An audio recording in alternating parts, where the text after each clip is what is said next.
Hi, I'm Jennetta Billhimer, and I'm here with what's all the buzz about homeschooling. And so we're going to be talking about homeschooling today, and I'm here with Tasha Dixon. Um, and she is a homeschool mother of three, and she is also a foster parent. Her children are 5, 7, and 9, and she's been homeschooling for uh, 2 years, going on her third year now. So she's been in the trenches for a while. And this is something that's been on her mind a lot, obviously, in these last couple of years and all. She is so talented. Um, she like refinishes furniture, and she's taught drama and dance, um, and she even has her own dance studio. She and I mentored a drama class in our junior school, which is the Snake River Academy. We get together on Thursdays, and all the kids, the homeschoolers, get together, and you can look that up. That's a really wonderful resource. We really enjoyed it. And Tasha, she's working right now on her elementary education degree, so that she can teach English just to Chinese students. And she just loves exploring outside and just loves the outdoors, constantly just continuing her education. And obviously, because she's like so talented, and I'm so excited to talk with Tasha today. So welcome. Thank you. Maybe just start out by telling us, how did you get started with homeschooling, Tasha? Thank you so much. So I started homeschooling about 2 years ago. It'll be 3 years in August. And kind of what got me started was my son he was in a new school district. We had just moved here.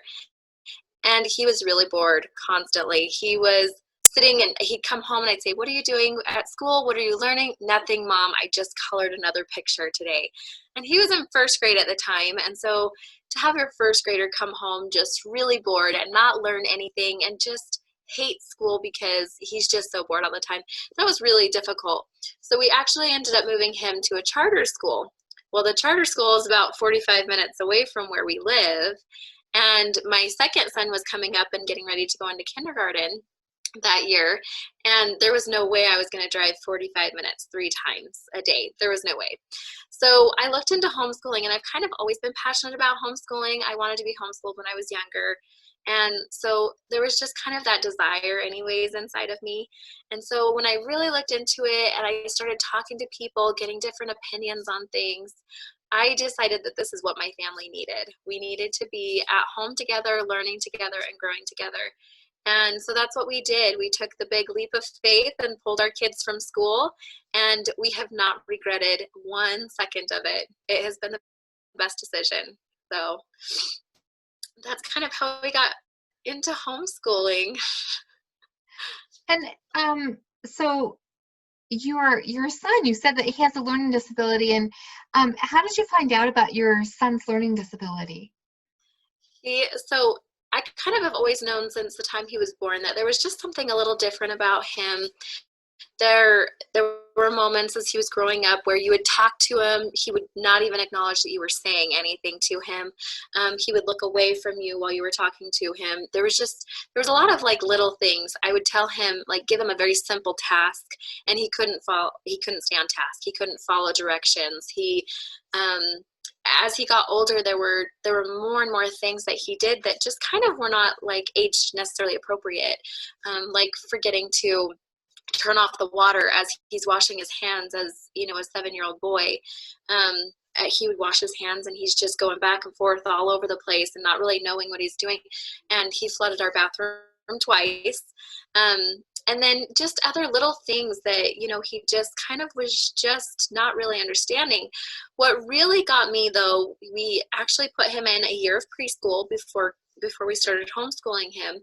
And he would come home every day and I'd say, "So what'd you do? Let's talk about what you learned. Let's review everything," trying to kind of refresh what he learned at school in his mind. And he said, I don't know, Mom. I don't know. And I just kind of figured it was kind of a typical kid thing. But the older he got, it just kind of got worse and worse and worse. And where we kind of really started noticing it was his first year when we were first homeschooling him, and it was kindergarten. I was going over the alphabet with him, and I would say, okay, Jace, now what is this? What letter is this? You learned it last year. We've reviewed it over the summer. You know, he's the second child. It's not really anything new for the alphabet because we, sing the song, we look at the letters. So he should know it by now. And then he would say, Mom, I have no idea. I have no idea what that is. I'd say, okay, buddy, this is an A. A says a for apple. And then I would say, okay, let's repeat it together. So we would repeat it. And then I would say, okay, Jace, time for you to say it on your own. And he could not tell me. He would get so frustrated that he would just break down and cry. And he just had no idea. So we ended up taking him and getting him tested to kind of see if there were some learning things that I could figure out, that I could help him figure out how to overcome. And come to find out, he had about 2% working memory. So his working memory is very low. And so that kind of helped us get started with some of his learning disability diagnoses. And so that was one of the biggest things, though, is just the whole memory thing. And he couldn't put pieces together. He'd get so frustrated and just cry all the time. It took him about 6 months to learn how to read, but the first 4 months I was so stuck in this teacher's mindset. And there's nothing wrong with the teacher's mindset, but I'm going to school for elementary education, so I see it as kind of, you follow these things. You stick with what you have to do for a whole group of kids. Whereas when I started focusing on the one child, I was able to see these are his needs. This is how he learns, and this is what I can do. And as soon as I changed that, within 2 months he was reading and he was on top of it, and he is an excellent reader now. So is it hard to teach your kids with, and you've got some challenges there. One has a learning disability, and you've got all the other needs of all the other children. Maybe talk a little bit about that. Yes. Okay. So I actually have one that is, my oldest is kind of, if he were in grade school, he would be considered a couple of grades above his level. So he is actually excelling in a lot of his stuff. And then I have one that is a grade below, or, not necessarily where he should be according to state. And then I've got my daughter who's in preschool. And so, yes, I have kind of a variety of ages where, a teacher kind of has all the same age of students, but just because they're all the same age doesn't mean they're at the same level. So it is difficult where, you have to try and accommodate to each thing. As far as it's difficult to spread your time out more than anything. There's my son with the learning disability definitely requires a little bit more time one-on-one. But that's the beauty of homeschooling as a mother, is I get to say, you know what, I actually have time with my kids that I get to spend one-on-one with each and every one of them. So my oldest one gets about an hour in the morning that we spend together, and we do his homework, we read, we work on stuff. And then my next one, we have to, because of his learning disabilities, we have to take about 15 minutes at a time. We change it into 15-minute increments. Okay, here's this first section. Okay, now let's go take a break. And here's this next section. Now let's go take a break. And then my last one, she's in preschool, so she gets, a half an hour of reading, some alphabet time, and some coloring time. And so as a mom, to be able to say, I get to spend the day with my children and helping them to learn, that's probably the coolest thing about homeschooling. But it definitely has its difficult moments. And there have been times when we both sat and just cried and said, you know what, this is not worth learning at this moment. If it's this difficult, if it's this frustrating, it's not worth it right this second. Let's focus on something else. And what we've learned to do is focus on the abilities rather than the disabilities, or the things that kind of make it harder for him. So that's kind of one way that been able to kind of overcome the hump of, it is difficult. It's definitely difficult, but it's so worth it. And wow, how awesome is that for each of your children to have the individualized attention that, I mean, I can just see that, your son could possibly just even get lost in a classroom and in special ed and all, when there's just not time to focus on that, individual child in the classroom as much as I know a lot of teachers would like. Mm-hmm. To. Absolutely. Yeah. And my degree is in elementary education, and a lot of what they do is just classroom management and just you've got to keep things moving along. And you really want to be able to give that individualized attention, but it's just really not possible. Mm-hmm. Especially in our school sizes of 30 plus kids sometimes. I mean, you can't, one teacher with 30 kids is way too many. Right. So. Well, do you feel qualified? Let's go there for a moment. Do you feel qualified being, working with your son who has a disability? So I actually get that one a lot. Do I feel qualified to teach him? Because one of the biggest compliments or one of the biggest concerns is, doesn't he need more than you're able to give him? And, to some of that, I truly believe teaching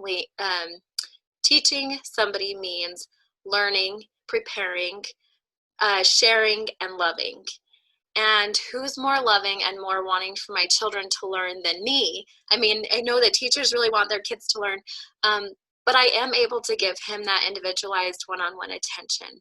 I know him inside and out. I know his likes, his dislikes, his abilities, his disabilities. I know all about my son. And so because I know that, I can cater his lessons directly to him. I don't have to worry about, him getting stuck, because I know I actually had a really hard time with comprehension when I was in school. And I still do. That was something that got way overlooked. And so I still, it's taken me years and years and years of practicing and reading and focusing on things to just continue moving forward. For my son, I can look at those things like his comprehension. He can read a book in 5 minutes, but if he picks something out of it, that's totally different. So I can step back and say, you know what? I don't care if you're at a first grade reading level right now. I don't care if you're at a second grade reading level. I can pull you back. Let's focus on the things that you need to learn or you need to be able to understand, and not worry about being pushed along grade level wise. I don't have to worry about that. So that's where, yes, I feel qualified because I'm able to do that because I'm his mom. I kind of feel sometimes that there's been a lot of things that I've had to unlearn from my degree to be a homeschool mom, because it's a different kind of thing. And so there's been just a lot of different things that I've had to unlearn to do this about this isn't school, bringing things home and trying to do school at home isn't really the way to do it, and there's a lot better ways to do that. Absolutely.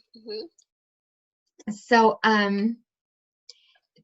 let's see, did any of your children were they in school, and then did you take them out of school?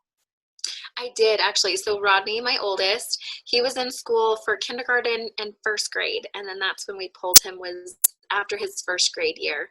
And so it definitely, for him, it's actually been a big change and a big difference going from the structure of a school day where you have, you go to school, you do busy work in the morning, you have some maybe centers or some rotations or something, going to lunch, going back to your class, doing some things, and then maybe centers or rotations, things like that, and then going home, to, now we have our structure here where we do, an hour first thing in the morning, we do chores, we have, I'm a firm believer in schoolwork is just as important of learning everyday life lessons, such as service and, being a part of a family and things like that. So we focus on some of those things too. So it's been a big difference for him. For the rest of my kids, they don't know any different. Well, so maybe tell us about some of the resources that you use. Okay, so some of the resources that are available, especially for homeschool kids and for children with learning disabilities, I mean, there are so many online resources available, period. You have to be careful some of the resources that you do go to, but for the most part, there's some really good ones out there. We love Pinterest for learning. In fact, one of the things that we've learned is with my son with a learning disability, he learns best hands-on. He can make things. He made a table one time out of some wood and nails and did a fantastic job. No plans. It was just something that he pictured in his head and he was able to do. So we found that if he pictures it in his head and if it's something that he really wants to do, he's going to do it. Well, math was a huge struggle for him. And I went online and I was going through Pinterest, and there's math. Oh gosh, I can't remember what it's called now. I should have wrote it down. But there's a math online. You can find it on Pinterest, I'm sure, but it helps kids with learning disabilities with math, because a huge part, a lot of learning disabilities have to do with math and reading. And so there's a lot of resources on there for that. But we found that somebody had an abacus, and the abacus was really, well, we decided to actually go and build an abacus because he was having a hard time understanding that each rung had 10 beads on it. And so he had to count them every single time. Well, once he actually built it, then he was able to use it and not be so confused about it. So for some of those things, there's so many resources online to be able to look at, and then you just kind of turn them and make them into your own. If you're having, especially if you want diagnosis is available, there's doctors, there's therapists, things like that. I've also found Facebook groups. Facebook groups are very helpful in either homeschooling or with different ways to teach children who have learning disabilities. There's one website called Smart Kids with Learning Disabilities, and there's a whole parent group that connects on there, and they talk about their children and kind of get ideas to help.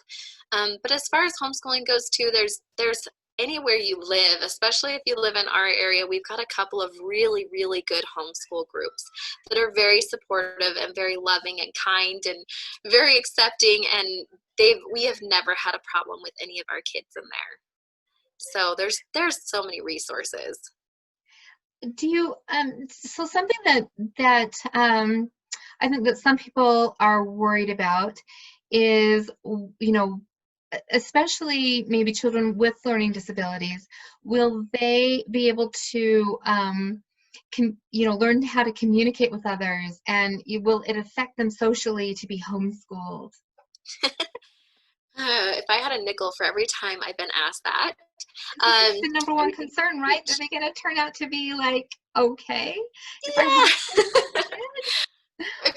If you've ever met my children, they are the most social, open, loving, and I mean, okay, maybe awkward, but they're also 5 and 6 or 5, 7, and 9. Of course they're awkward because they're kids, but they are kids, super social. Awkward, right? Yes, they are. I mean, you're outgoing and all. They're gonna be like you. Exactly, and that's kind of the biggest thing, especially with kids with learning disabilities, or any kid with a disability, or any kid, period. If you are working with them at home and you are communicating with them and you're talking to them and getting them out in public, and we have, my oldest does clogging, we do karate, we do dance, we do gymnastics, we have piano lessons. I mean, yes, we're very busy, but we also have scouts. Well, not scouts anymore anyways, but yeah, scouts. And then we have youth groups that we get together with. And so, we have all of these activities that we can be involved in. They don't just have to have that socialization from school. There's just so many resources. And with my son, one of his biggest fears is being kind of the dumb kid, because maybe he doesn't understand. And he has compared himself to others before. And so for him, being at home fosters more of an environment where he's free to learn at his own pace and free to learn what he needs to learn and not have to worry about maybe somebody calling him dumb because he didn't answer the question correctly, or um, whatever other, I mean, I know some of those challenges do make kids stronger, but with somebody who already struggles enough, sometimes it's just okay to just have them be at home and learn in a safe environment.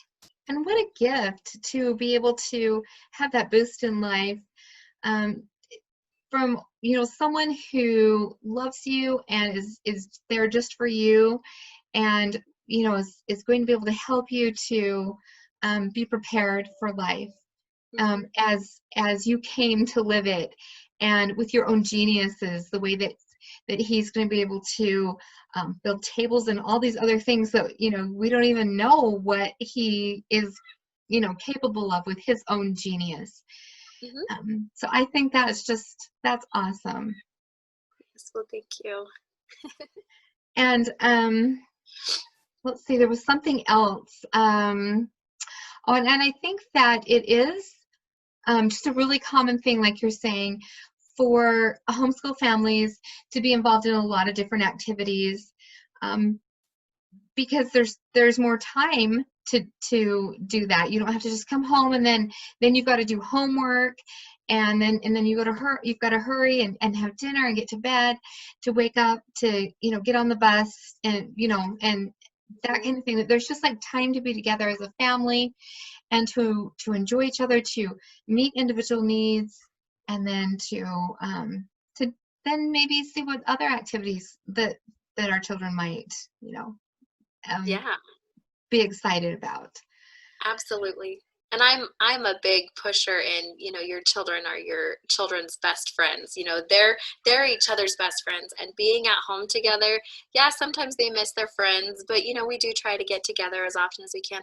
But man, their friendship and their little sibling relationship has grown so much and so strong, and there is nothing better than having your child look at your other child and say, I just love you so much, and I'm so glad that you're my brother and I get to play with you. And that is one of those relationships that they get because they're at home together and they're working together and growing together. Because otherwise they're just kind of off in their own places in society. We put everyone in their own places instead of everyone living together, it seems like. And so one would be with their fourth grade friends, and one would be with their sixth grade friends, or instead of being able to be together and live their lives together there as a family. I think that's the way that it was made to be, it seems like to me. Yes. Yep. Yes. So I love hearing about your experience of being able to work individually with each of your children, with each of your children's needs, and particularly with your son who has a learning disability, and but also who has special gifts as well, that you can nurture those gifts. Yes. So is there anything that you would like to say, Tasha, to parents who are considering homeschooling? Maybe they've got a child with a disability, or with special gifts, or both. Yeah, absolutely. So I think the biggest advice I have, and this is something that I've really struggled with, is be patient. Take that leap of faith, go and find all the resources, do your research, and start compiling a list of things that you want for your children. And once you take that leap of faith and pull them out of school and start homeschooling, get together with friends and try and find these homeschool groups, get together with them and work through it. But the biggest things are just be patient, love your children, don't compare them, and know that everyone learns at their own pace. And you don't have to, even if you pull them out, you don't have to be at a fifth grade level if you're in fifth grade, or you are at this age. You don't have to be there. Eventually things click, kids get it and they start learning. But the biggest thing that I really push is is help your child find that love of learning. I didn't have that until I got older, and now I just can't get enough of it. And I eat it, and I sleep, and I drink, and I want more. I want more learning. So if I had somebody that fostered that in me as a kid, I can just think of how much further I would be right now. So that's what I want for my kids. And I hope that, you kind of want similar things for your kids. You want them to love learning and to continue growing so that they can do so well and be good citizens in this world. So just take the leap of faith. You can totally do it. I love that. Do you have are you open to having parents contact you about the different resources that you found and taking that leap of faith, just calling and talking to you and mentoring them? Absolutely, yes. Uh-huh. Yes. How can they get a hold of you? Okay, so the easiest way is my email, or you can call my phone, and I can just spell it out for you. So my last name is Dixon, so it's Dixon, Tasha, Tasha @gmail.com, or you can call me at 208-421-0070. Anytime except between the hours of 10 and 6 a.m. because I'm teaching at 6 a.m. But Okay. That's yes. wonderful. Thank you so much for being with us, Tasha. I think this has just been really insightful and hopefully will be really helpful to parents out there. So thank you so much for joining me today on this interview. Yeah, thank you. I appreciate it. And I get excited. I hope you all join. Yes, thank you so much. Yes, thank you.